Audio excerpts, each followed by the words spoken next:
তো ওয়েলকাম বন্ধুরা, তোমাদের চ্যানেল ডিএসআই হিসেবে। তো দেখো, আজকের এই ভিডিওতে আমরা আলোচনা করবো তোমরা যারা এবছর নতুন ক্লাস 12-এ উঠেছো তাদের জন্য। অর্থাৎ আজকের এই ভিডিওতে তোমরা যারা আর্টসের ফিলোসফি অর্থাৎ দর্শন সাবজেক্টে নিয়ে পড়াশোনা করছো তাদের কিন্তু একটা জিনিস কিন্তু খুব ওতপ্রোতভাবে পরিচিত হতে হবে, সেটা হলো লজিক বা বচন।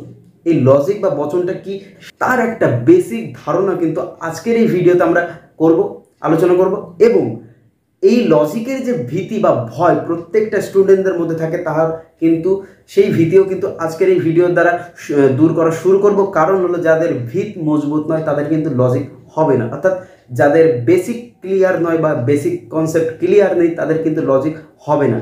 তো লজিক করার আগে তার আগে বেসিক যে পার্টটা আছে বা ভীতি আছে সেটাকে আগে মজবুত করতে হবে, তাহলেই কিন্তু আস্তে আস্তে লজিকটা পারা যাবে। তো দেখো, আজকের এই ভিডিও থেকে তোমাদের বেসিক শেখাবো এবং আস্তে আস্তে আমরা লজিকের যে নিয়মগুলো আছে সেদিকে এগোবো। এবং দেখবে বেশ কয়েকদিন পরে বা বেশ কয়েক মাস পরে তুমি লজিকের একদম জাহাজ বা লজিকের রাজা যাকে বলে সেটা পরিণত হয়ে গেছো।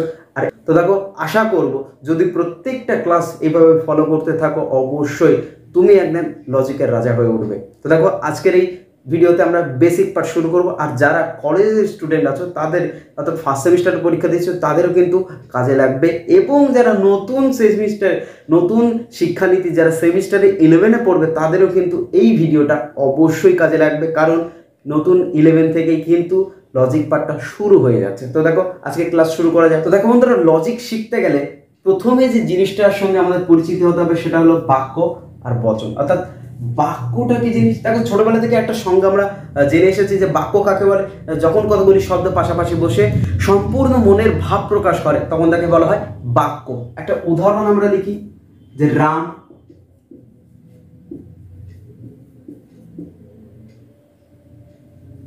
স্কুলে যায়। কি লিখলাম? রাম স্কুলে যায়। দেখো, এখানে তিনটে শব্দ আছে, এই তিনটে শব্দ কিন্তু পাশাপাশি বসে একটা সম্পূর্ণ মনের ভাব প্রকাশ করেছে। কিভাবে না, বলছে রাম স্কুলে যায়। এখন কথা হচ্ছে, আমরা পুরো গ্রামাটিক দেখবো না, এখানে কি দেখবো না, দেখবো শুধু যে একটা বাক্য হতে গেলে তার কি কি প্রয়োজন হয়। দেখো, একটা বাক্য হতে গেলে সিম্পল দুটো জিনিস প্রয়োজন। একটা হলো উদ্দেশ্য আর একটা হলো বিধেয়। ভালো করে দেখো, একটা হলো উদ্দেশ্য আর একটা হলো বিধেয়। এখন বলছে উদ্দেশ্য কাকে বলে আর বিধেয় কাকে বলে। উদ্দেশ্য কাকে বলে আর বিধেয় কাকে বলে। দেখো, বাক্যে যখন যাকে উদ্দেশ্য করে বলা হয় তখন সে হলো উদ্দেশ্য। অর্থাৎ আমরা এখানে এই বাক্যে বলছি রামকে উদ্দেশ্য করে, তাই এখানে রাম উদ্দেশ্য বা কর্তা।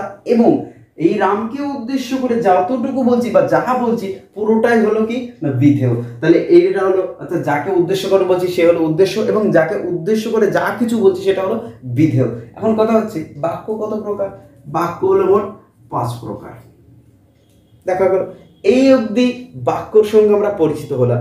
এখন কথা হচ্ছে, বাক্য তো আমাদের সেরকম কাজে লাগবে না, লাগবে কি বচনটাই কাজে লাগবে। দেখো, বাক্যের সঙ্গে কেন পরিচয় করলাম তার মানেটা এক্ষুনি বোঝা যাবে। দেখো, বচন। এখন এই বচন কিন্তু দু রকমের হয়। বচন দু রকমের হয়। কি কি? একটা হলো সাপেক্ষ বচন আর একটা হলো নিরপেক্ষ বচন। এই যে দুটো বচন আছে, কি কি? সাপেক্ষ বচন আর নিরপেক্ষ বচন। দেখো, সাপেক্ষ বচন নিয়ে এখন আমাদের কোনো কাজ নেই। এখন আগে আমরা জানবো যে নিরপেক্ষ বচন কাকে বলে বা নিরপেক্ষ বচনটা আসলে কি। তার আগে জানতে হবে যে বচন কাকে বলে। দেখো, বচন হলো, বচনের একটা সংজ্ঞা আছে কি, অবধারণের ভাষায় প্রকাশিত রূপকে বলা হয় বচন। বচন কয় প্রকার? 2 প্রকার। কি কি? একটা হলো সাপেক্ষ বচন আর একটা হলো নিরপেক্ষ বচন।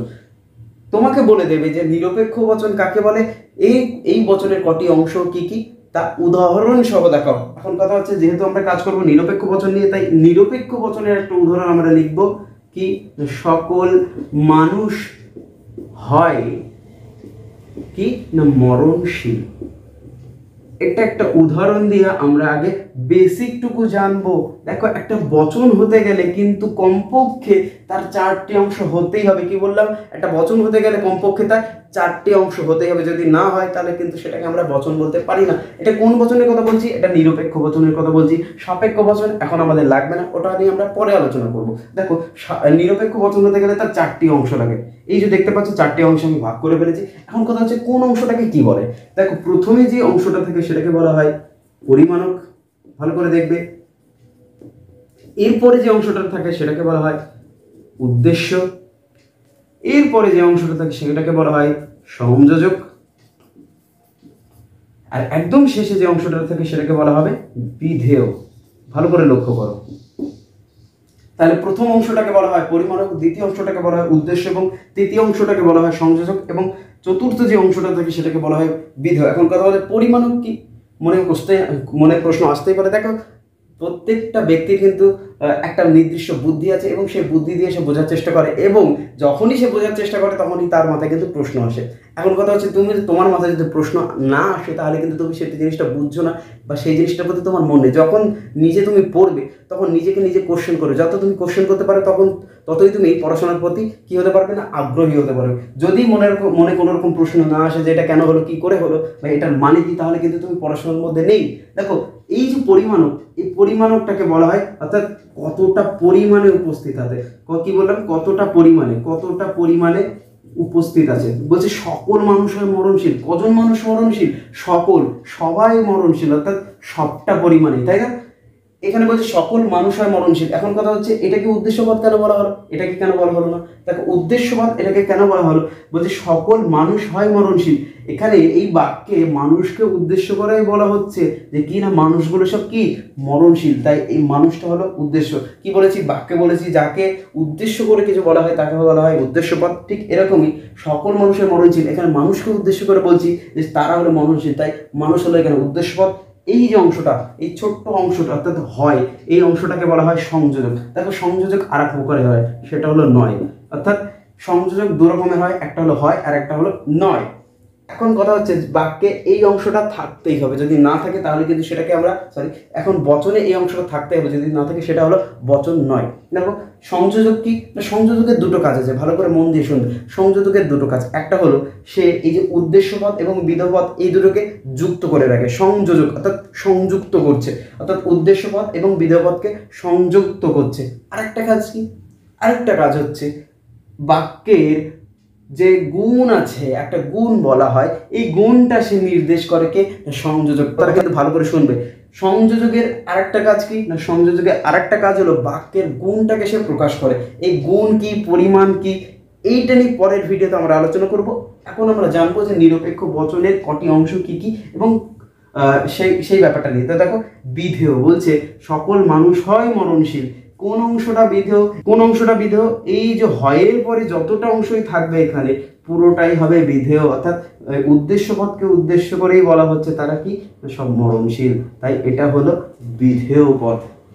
এবার আসা যাক। তো দেখো বন্ধুরা, একটু আগে আমরা জানলাম যে আমরা নিরপেক্ষ বচনের পাঠটা নিয়ে আলোচনা করছি। তো দেখো, নিরপেক্ষ বচন এখন কত প্রকার এবং সেগুলো ঠিক কি কি।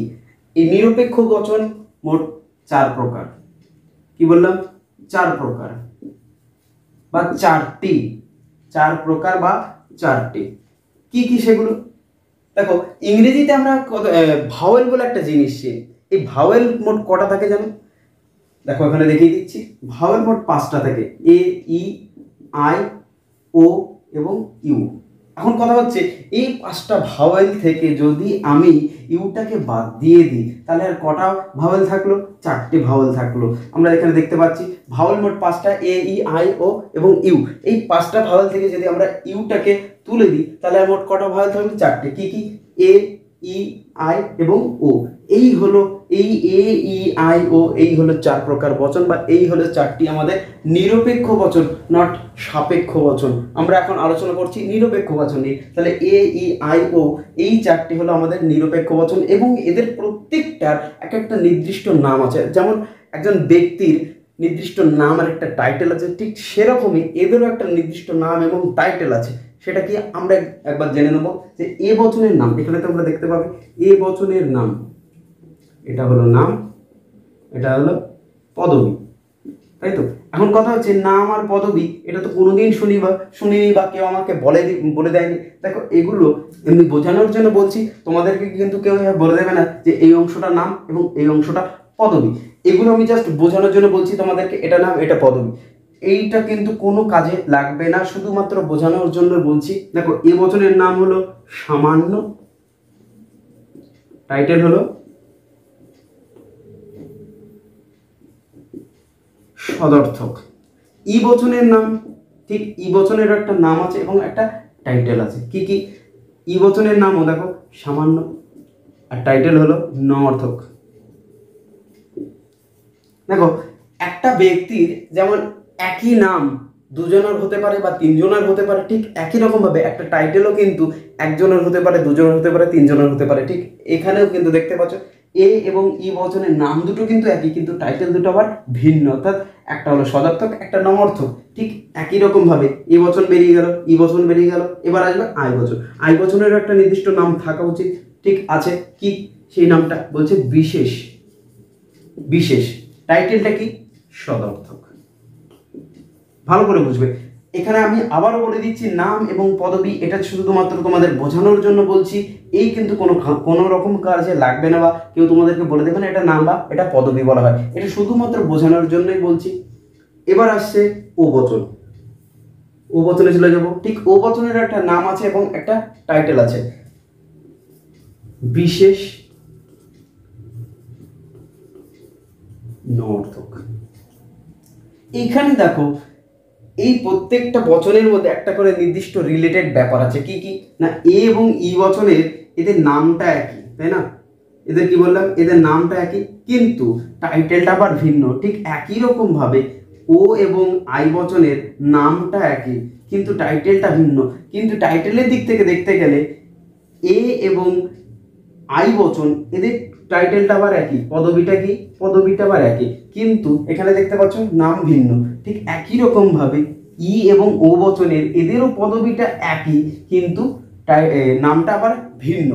এই নাম ভিন্ন কেন বা টাইটেল ভিন্ন কেন বা নামটাকে কি বলা হয়, টাইটেলটাকে কি বলা হয়, এই যে ভিডিও সেটা কিন্তু পরবর্তী ভিডিও, তোমরা কিন্তু পরবর্তী ক্লাসে এই যে বিষয়টা লিখে দিলাম এটা কিন্তু খাতায় লিখে নেবে, ঠিক একই রকম ভাবেই লিখবে। এর একটা কাজ আছে, সেই কাজটা কিন্তু আমরা পরবর্তী ক্লাসে জানবো। যে চারটে নিরপেক্ষ বচনের নাম কি কি জানলাম, এ বচনের নাম এটা, এটা ই বচনের নাম, এটা আই বচনের নাম, এটা হলো ও বচনের নাম। এইগুলো হলো নাম, এগুলো হলো পদবি। দেখতে পাচ্ছ ভাগ ভাগ করে দিলাম। এই ভাগ ভাগগুলো কিন্তু অবশ্যই তোমরা মনে রাখবে, যে প্রত্যেকটা বচনের নাম। এই যদি এগুলো যদি মনে রাখতে না পারো তাহলে কিন্তু তোমাদের লজিক হবে না। এগুলো হলো বেসিক, এগুলো তোমাদেরকে মনে রাখতেই হবে। তো আজকের ভিডিওতে এই অবধি আমরা জানলাম, এবং একটি নিরপেক্ষ বচনের কটি অংশ কি কি, তাদের সঙ্গে কিভাবে পরিচয় হলাম, বাক্য কাকে বলে, বচন কাকে বলে, সেটার সঙ্গে আমার পরিচয় হলাম। ঠিক পরবর্তী ভিডিওতে আবার একটা এরকম বেসিক জিনিস নিয়ে কিন্তু চলে আসবো। অবশ্যই চ্যানেলটিকে সাবস্ক্রাইব করে রেখো যদি ক্লাসটা ভালো লাগে, আর যদি না ভালো লাগে তাহলে তোমাদের মর্জি। আর অবশ্যই যাদের ভালো লেগেছে বা যাদের বোঝানোটা ভালো লাগছে তারা কিন্তু অবশ্যই চ্যানেলটিকে সাবস্ক্রাইব করে রেখে প্রতিনিয়ত ভিডিওটা ফলো করবে। আশা করি লজিক এখান থেকে 1 মাস যাওয়ার পরে লজিক তোমার কাছে একদম জল ভাত হয়ে উঠবে, এটুকু আমি গ্যারান্টি দিতে পারি। তো দেখা হচ্ছে আবার পরবর্তী ভিডিওতে। ততক্ষণ সবাই ভালো থাকো, সুস্থ থাকো।